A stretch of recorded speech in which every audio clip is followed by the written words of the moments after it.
Hi friends, नमस्कार। नौकरी गुरु YouTube channel से मैं मिथिलेश तिवारी।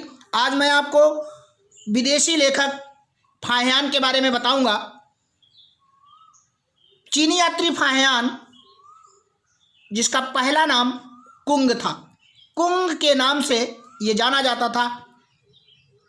कुंग ने जब प्रवज्जा ग्रहण की तब उसका नाम फाहियान पड़ा।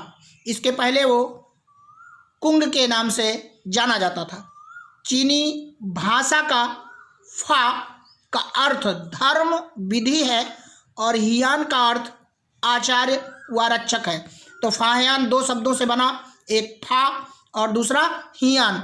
तो फाहियान जिसका अर्थ है धर्म विधि और आचार्य रक्षक। फाहियान का जो शाब्दिक अर्थ है वो धर्मगुरु है, अर्थात फाहियान का जो वास्तविक अर्थ है वो धर्मगुरु है।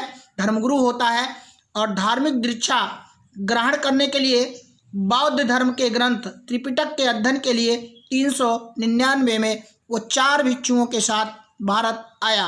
वो 4 भिक्षु कौन हैं?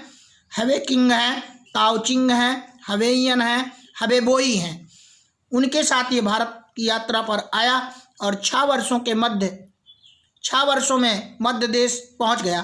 कुल मिलाकर भ्रमण में उसे 15 वर्ष लगे। यह एक चीनी यात्री था, बौद्ध भिक्षु था और लेखक भी था, प्रख्यात लेखक था। चंद्रगुप्त विक्रमादित्य के समय में आया और चंद्रगुप्त विक्रमादित्य गुप्त राजवंश के सम्राट थे। उन्होंने देवराज की उपाधि धारण की थी। उनके दरबार में ये आया। उस समय चीन में जिन राजवंश का काल था जब वो भारत में विक्रमादित्य के दरबार में पाटलिपुत्र में आया। 399 ईस्वी से 414 तक भारत का भ्रमण किया। उसने वर्णन किया है मुख्यतः कौड़ी का, और कौड़िया जो थी विनिमय का साधन थी, विनिमय का आधार थी, लेन देन का आधार थी। कौड़ियों से ही लोग लेन देन करते थे। उसका समय 4वीं शताब्दी था और जब भारत में आया तो रेशम मार्ग के द्वारा आया। पाटलिपुत्र राजधानी में आया। उसका उद्देश्य था बौद्ध धर्म के आधार ग्रंथ त्रिपिटक में से एक विनय पिटक को ढूंढना। तो विनय पिटक को ढूंढने के लिए वो भारत की यात्रा पर आया। फाहियान पहला चीनी यात्री था जिसने अपने यात्रा का वृतांत लिपिबद्ध किया है।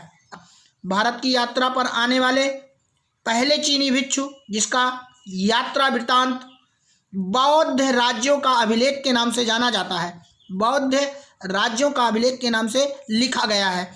इसे फाहियान की यात्राओं के नाम से जाना जाता है या इसे फौकुओ के नाम से जाना जाता है। फौकुओ के नाम से जाना जाता है। और फाहियान का दूसरा नाम फासियान था।